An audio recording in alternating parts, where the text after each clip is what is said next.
Hello students. अब तक हम लोग 27 गद्यांश पढ़ चुके हैं और अब मैं अगला गद्यांश शुरू करने जा रही हूँ।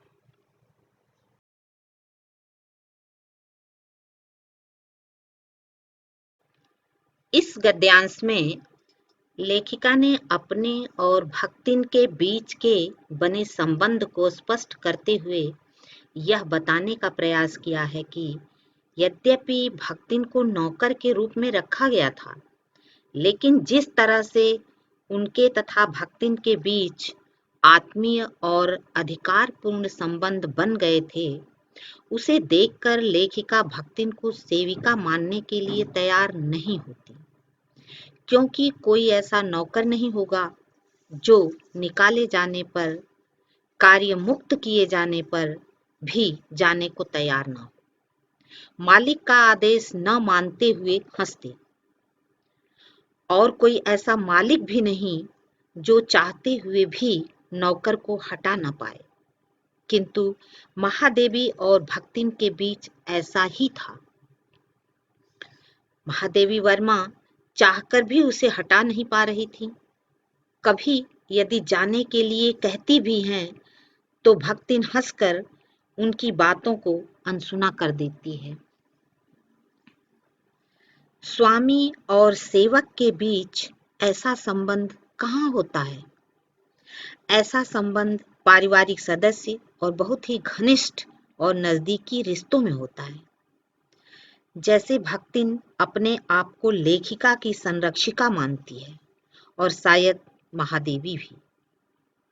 इसी बात को और अच्छी तरह से स्पष्ट करते हुए लेखिका ने अपने और भक्तिन के संबंधों की तुलना घर में आने जाने वाले उजाले और आंगन में लगे गुलाब और आम से की है। वह कहती हैं कि जिस तरह हर रोज घर में प्रकाश की किरणें आती हैं और फिर चली जाती हैं, अंधेरा आता है और फिर चला जाता है। इस अंधेरे और प्रकाश से हमें सुविधाएं और असुविधाएं दोनों मिलती हैं।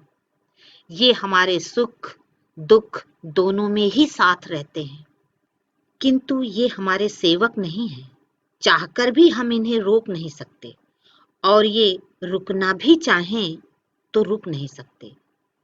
इनका घर में आना जाना रुकना सभी एक स्वतंत्र अस्तित्व रखते हैं। यही स्थान, यही स्थिति भक्तिन की है।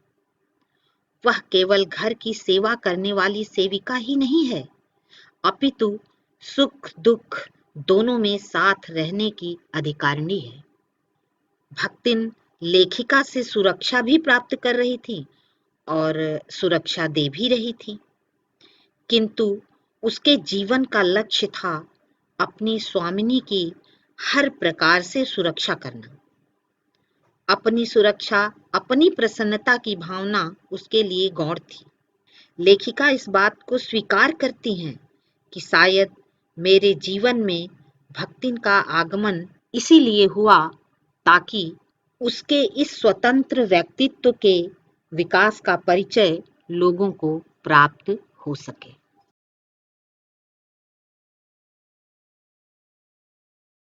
लेखिका ने इस गद्यांश में यह बताने का प्रयास किया है कि भक्तिन के व्यवहार में जो विषमताएं दिखाई देती हैं, वह परिवार और परिस्थितियों के कारण थी।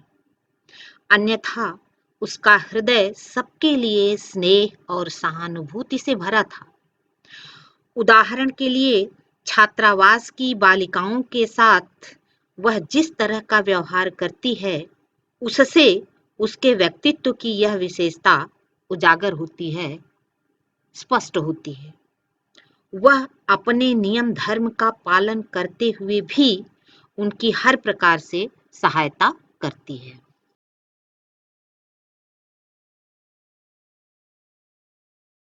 इस गद्यांश में लेखिका बताती हैं कि मेरे साहित्यिक बंधुओं से वह अच्छी तरह परिचित थी, किंतु भक्तिन के लिए उन परिचित लोगों के प्रति सम्मान का भाव इस बात पर निर्भर करता था कि वे लोग उसकी मालकिन को कितना सम्मान देते हैं, उसी मात्रा में वह उस परिचित को सम्मान देती थी।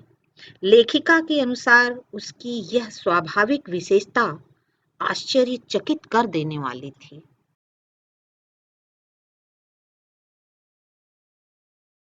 इस गद्यांश में लेखिका बताती हैं कि वह साहित्यिक बंधुओं को उनकी वेशभूषा, डील-डौल, रूप आकार या उनके नाम के बिगड़े हुए रूप के साथ याद करती है। भक्तिन के मन में कवि और कविता के बारे में सम्मान का भाव नहीं जग पाया। वह लंबे-लंबे बालों वाले अस्त-व्यस्त कवियों को बेकार के आदमी मानती है। वह उन्हें अच्छी दृष्टि से नहीं देखती है। उनके बारे में वह कहा करती थी कि ऊ कुच्छो करिहें धरिहें ना, बस गली गली गाउत बजाउत फिरिहें।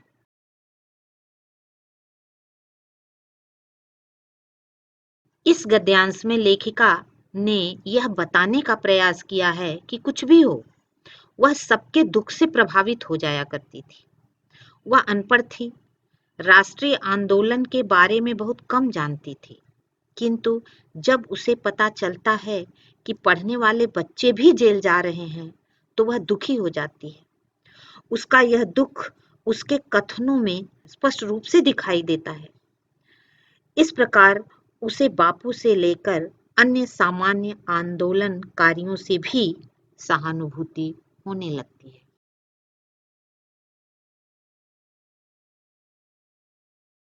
इस गद्यांश में लेखिका ने यह बताने का प्रयास किया है कि कारागार से वह यमलोक की तरह डरती है, फिर भी यदि उसकी मालकिन को वहां जाना पड़ा तो वह वहां भी जाएगी। भक्तिन ने बचपन में कारागार यानी जेल के बारे में डरावनी बातें सुनी होंगी, जिसके कारण वह कारागार के नाम से ही डर जाती थी। कारागार का भय उसे इस तरह परेशान करता जैसे यमलोक जाने का भय। उसकी इस कमजोरी को सभी लोग जान चुके थे, इसलिए उसके मालकिन को जेल जाना पड़ेगा, यह कह कहकर लोग उसे डराते रहते थे, चिढ़ाते रहते थे। किंतु भक्तिन यह सब सुनकर लेखिका के साथ जेल जाने के लिए भी तैयार हो जाती है। वैसे तो वह कारागार से बहुत डरती है, किंतु अपनी मालकिन से अलग रहने की बात उसे और भी अधिक भयभीत कर देती है। वह किसी भी हालत में महादेवी का साथ छोड़ना नहीं चाहती। भक्तिन सच्ची स्वामी भक्त थी। एक सच्चे स्वामी भक्त की तरह वह अपने सुख, दुख, हानि, लाभ की परवाह न करके उसकी सेवा में जुटे रहना चाहती है। वह अपनी मालकिन के साथ छाया के समान रहना अपना धर्म समझती है। यही कारण है कि जेल में यमलोक की तरह यानी जेल से यमलोक की तरह डरते हुए वह अपने भय को त्याग अपने स्वामिन के साथ जेल जाने को भी तैयार हो जाती है।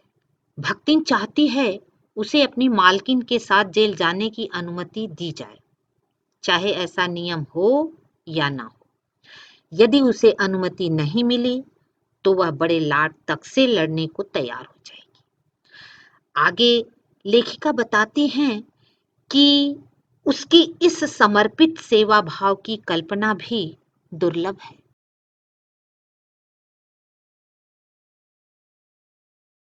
अंतिम अंश में लेखिका कहती हैं कि जब ऐसा बुलावा आ जाएगा, जब न तो उसे मेरे साथ जाने की तैयारी का समय मिलेगा और ना मुझे रोकने का और ना ही उसे रुकने का अधिकार होगा, तब ऐसे चिर विदा के क्षणों में यह देहातिन वृद्धा क्या करेगी और मैं क्या करूंगी। इसी अंतिम पंक्ति में भक्तिन के प्रति लेखिका का स्नेह छलक आया है। वह कहती हैं कि इस कहानी को मैं यहीं अधूरी छोड़ देना चाहती, इसलिए क्योंकि उसकी मृत्यु दिखाकर मैं उसे खोना नहीं चाहती। अब मैं इस लेक्चर से संबंधित कुछ प्रश्न देने जा रही हूँ होमवर्क के लिए, जिसे आप लोग कर लीजिएगा।